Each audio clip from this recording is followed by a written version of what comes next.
الحمدللہ رب العالمین والصلاة والسلام علی سید الانبیاء والمرسلین۔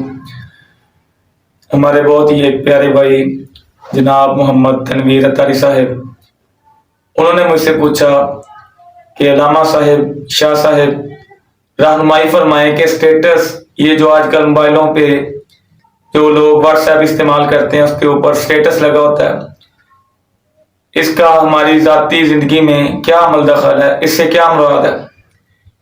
میرے بھائی، سب سے پہلے تو یہ ایک بات سمجھنے کی ضرورت ہے، اسٹیٹس، ہم نے دنیا داری میں کسی کے ساتھ کچھ لین دین کرنا ہو، کسی کے ساتھ مل بیٹھنا ہو، تو ہم اس بات پہ غور کرتے ہیں کہ اس کے ساتھ میرا اسٹیٹس ملتا بھی ہے یا نہیں۔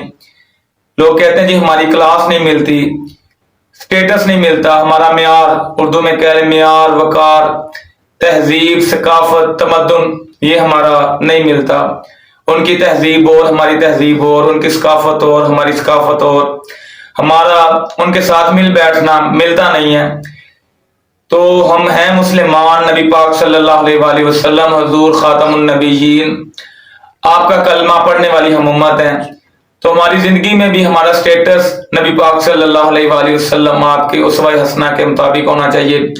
ہم ہیں مسلمان، لیکن موبائلوں پہ ہم اپنا سٹیٹس کسی ناچ گانے والی کا اپلوڈ کرتے ہیں، کسی گانے کا ہم اپلوڈ کر دیتے ہیں، اللہ معاف کرے کسی فحاشہ عورت کا ہم نے کوئی نہ کوئی ناچ گانے والا کلپ اپنے سٹیٹس پہ اپلوڈ کیا ہوتا ہے، تو یہ ہماری ثقافت کے بالکل خلاف ہے۔ ہمارا سٹیٹس بالکل یہ نہیں ہے۔ بطور مسلمان ہمارا سٹیٹس نبی پاک صلی اللہ علیہ وآلہ وسلم کی سیرت ہونی چاہیے۔ ہماری بچیوں کا سٹیٹس بی بی پاک فاطمہ الزہرا سلام اللہ علیہا، حضرت اماں عائشہ صدیقہ ام المؤمنین، آپ کی سیرت کے مطابق ہمارا سٹیٹس ہونا چاہیے۔ ہمیں اپنی زندگی کا طور طریقہ، اپنا سٹیٹس بنانے کے لیے، اپنی دنیا آخرت اچھی بنانے کے لیے مردوں کو نبی پاک اور آپ کے اصحاب اور آپ کی آل کا سٹیٹس اپنانا چاہیے، ان کے طریقہ کار کو اپنا کر اپنا دنیا آخرت میں سٹیٹس اچھا کرنا چاہیے۔